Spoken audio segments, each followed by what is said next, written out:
go for a quick test drive of this 2015 Subaru Outback that I'm driving for the day. Thought I would grab a quick video of it.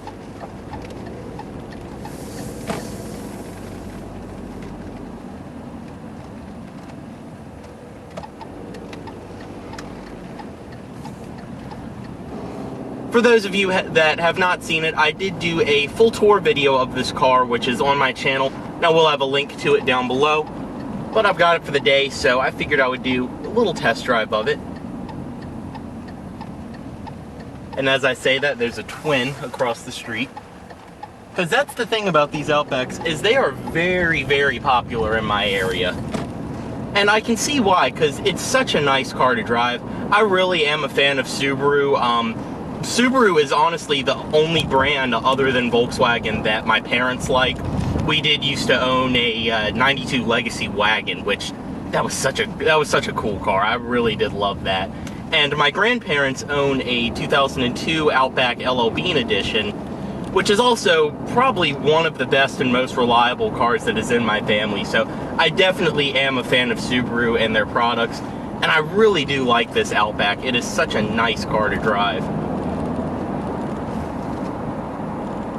This one is a 2015, this one is a 2.5i Premium, so it's not the base model. It does have like alloy wheels, this really nice infotainment system, dual zone automatic climate. It is equipped with a sunroof, but it does have cloth and a couple other things. Though I do have to say, they are heated cloth seats, though, which is very, very nice on days like today.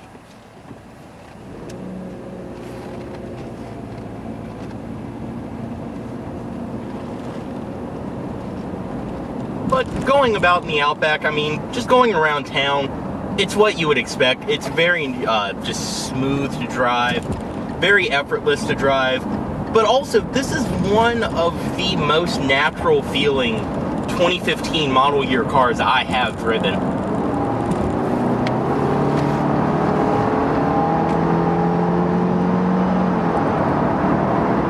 Now you can't see merging onto the highway. The four-cylinder really is slow. There's no other way to put it. But that being said, it is a four-cylinder moving a car this large.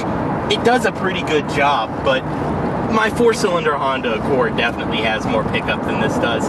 You can get the 3.6 though, and I would recommend the 3.6. But for your average person buying this Outback, the 2.5 and CVT is a good combination, and it's still really solid and nice to drive.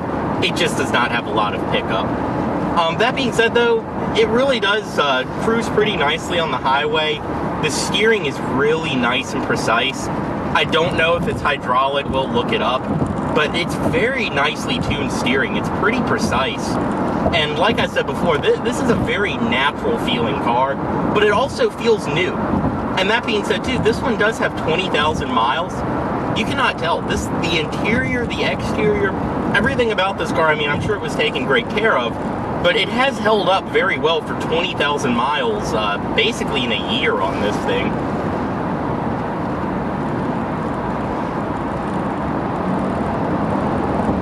But you can see what I mean. I mean, that's about 3/4 throttle. It just does not have a lot of power, especially on the top end.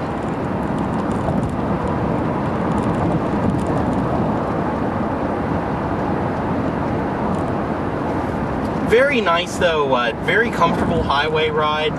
Definitely does not have the problem a lot of older Subarus had with the pillarless windows, which would get very noisy on the highway. Not a problem with this one.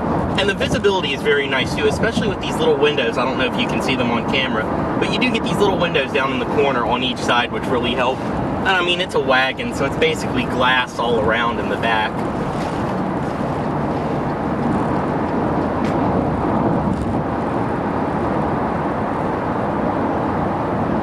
With the CVT, get these little paddle shifters, which will mimic shifts.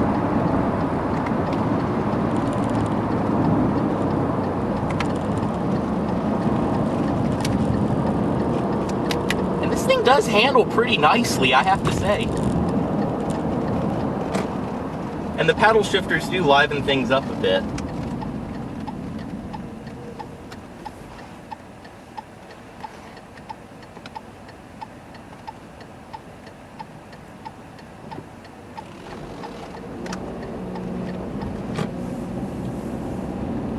Inside of this Outback, I mean, the interior is pretty much what you would expect from Subaru, and it honestly does feel like old Subaru, because they did go through that period where they had pretty cheap interiors. But I mean, in here, everything is nice, soft touch on the doors. Even though this is just a premium with cloth, you have these nice stitched leather armrests. You do get Subaru's Starlink system in the middle, which I'm not a fan of really techie things in cars, but this is a system I could live with. It works very well. Does have an auto-dimming rearview mirror. I mean, honestly, if you don't care about leather and you don't mind the smaller wheels that this one has, the premium really is the perfect trim of this Outback, because it gives you pretty much everything the average new car buyer would want. Like, I was surprised when I saw that this had dual zone climate control. And going down regular streets like this, it's still very nice and easy to drive. The driving position as well is very, very comfortable. Especially if you own an older Outback and you aren't very comfortable in it, you'll be fine in here. I mean, I'm 6'2", and my grandparents' 02 Outback, my knees are, even with the seat all the way back, my knees are basically in the dashboard. And with this, I don't even have this seat close to all the way back.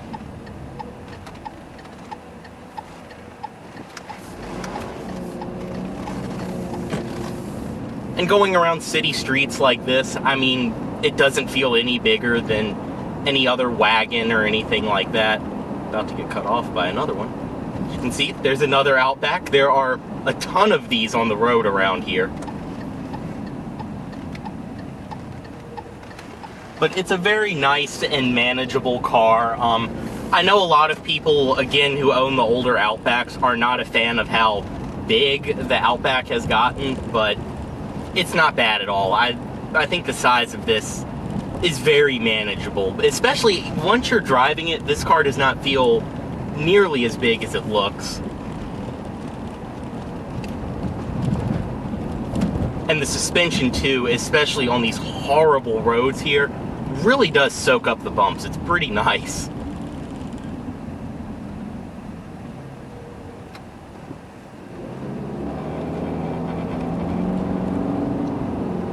One thing I do have to say though is the only flaw I'm noticing with this interior is when you take off, something, I think it's these little pieces of plastic around the gauges, something rattles. It didn't do it there, but it has done it a few times today. Granted, it is, I think, like 28 degrees outside right now. But overall, my verdict for the Outback is I think it's still a fantastic car.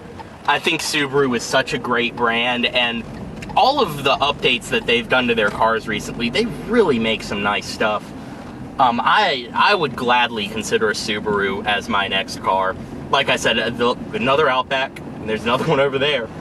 But I really did enjoy the Subaru Legacy that my family used to own. I really, really wanted that car as my first car, and at the time it had so many problems we didn't keep it. But my grandparents have had a really great experience with their Outback. I mean, going over right here, this is such a rough patch of road, and this thing soaks it up.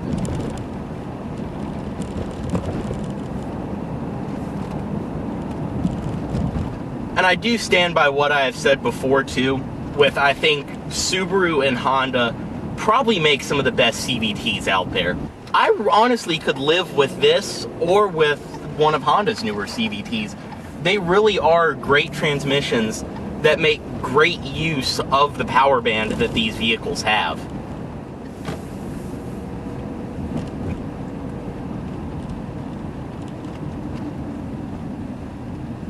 But as I was saying before, this is definitely a car I would recommend to someone.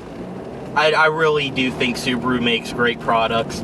And the Outback really does not have any competitors. I mean, most people would probably cross-shop this with SUVs, but as far as I'm concerned, it's a wagon. The Outback has always been a wagon. Subaru has always made cool wagons, and Subaru will continue to make cool wagons.